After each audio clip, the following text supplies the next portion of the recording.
Hello students, अभी तक हमने 51वें परमार राजा प्रदीप शाह के बारे में पढ़ा था। ठीक है, आज हम जो है 52वें क्रम के राजा और 53वें क्रम के राजा यानी कि ललित शाह और जयकृत शाह के बारे में इस वीडियो में हम पढ़ेंगे। ठीक है, तो देख लेते हैं। सबसे पहले आते हैं ललित शाह। 52वें क्रम के राजा जो हैं ललित शाह 1772 से लेकर और 1780 तक इनका समय है। इसके बाद 1780 से 86 तक है जयकृत।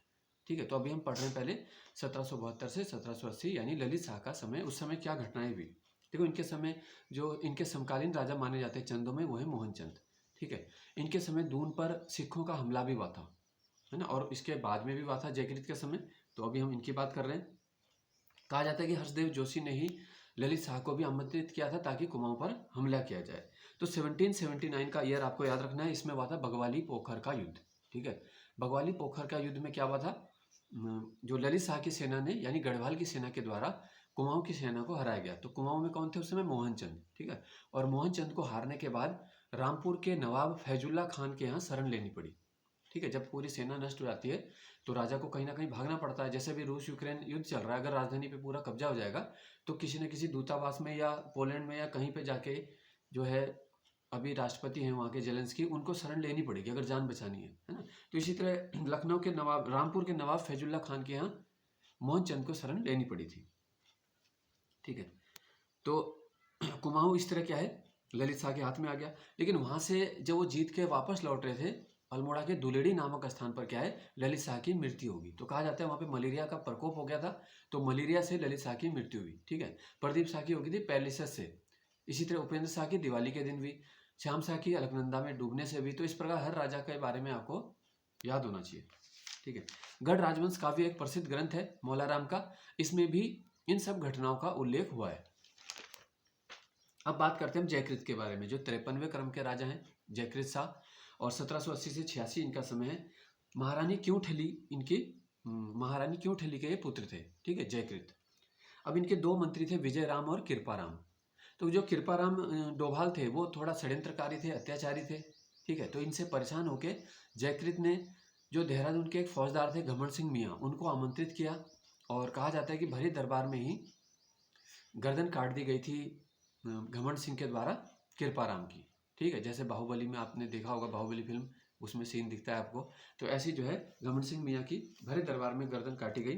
घमंड सिंह मियाँ ने, ठीक है, गर्दन काटी है किसकी? कृपाराम डोभाल की, ये याद रखना है। 1783 में जयकृत के समय सिखों ने दून पे हमला कर लिया।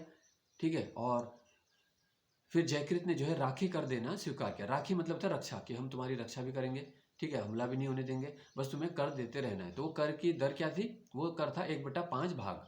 ठीक है, यानी 1/5 हो जाता है 20% टैक्स था ये। अच्छा, फिर है कपरोली का युद्ध। 1785 में कपरोली का युद्ध हुआ था।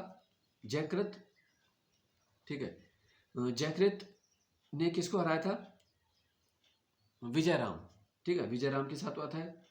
इसमें जयकृत की जीत हुई थी। 1785 में ही ज्योतिषाणी कांड हुआ। हर्षदेव जोशी ने गढ़वाल पर हमला करके वहां की थोड़ा धन संपत्ति लूट ली थी। उस घटना को ज्योतिषाणी कांड के नाम से जाना जाता है। तो आपको पूछा जाएगा किसने किया, तो हर्षदेव जोशी ने किया, गढ़वाल पे हमला करके, ज्योतिषाणी कांड, और राजा थे जयकृत। अगला पॉइंट आता है रक्त रंजित क्रांति। 1786 में जो रोहिला सरदार गुलाम कादिर का हमला हुआ था गढ़वाल पे बड़ा, उसमें भी रोहिले जो होते थे वो लूटपाट कर लेते थे उस क्षेत्र में, सोना चांदी ले लेते थे, चीज़ें नष्ट कर देते थे, आग लगा देते थे, महिलाओं को भी परेशान करते थे। ठीक है, खून बहा देते थे, मारते थे। तो इसे बोला गया रक्त रंजित क्रांति। ठीक है, जैसे मंगोल हमलावर होते थे, है ना। तो इसी रोहिलों के हमले से बचने के लिए जयकृत ने क्या है 1786 में देवप्रयाग के रघुनाथ घाट मंदिर में शरण ली। ठीक है, और कहा जाता है कि वहीं पे फिर उनकी मृत्यु होगी। तो इस प्रकार से यहाँ पे प्रश्न बन सकता है, किस परमार राजा की मृत्यु रघुनाथ मंदिर में हुई है? तो ये आ जाएंगे जयकृत शाह। ठीक है, तो ये ललित शाह और जयकृत शाह के बारे में इंपॉर्टेंट फैक्ट थे। कोई और फैक्ट भी आपको इन राजाओं के बारे में पता होता है तो आप कमेंट में बता सकते हो, जिससे क्या है वीडियो देखने वाले जो स्टूडेंट हैं हमारे, उनको भी वो चीज़ें पता लगती है। ठीक है, अगले वीडियो में हम इससे आगे शुरू करेंगे प्रद्युम्न शाह, और उसके बाद हमारा टिहरी रियासत के 6 राजा बचेंगे।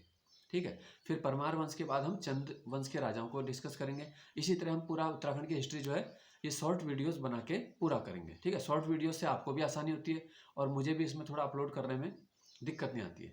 ठीक है ना, तो धन्यवाद आपका।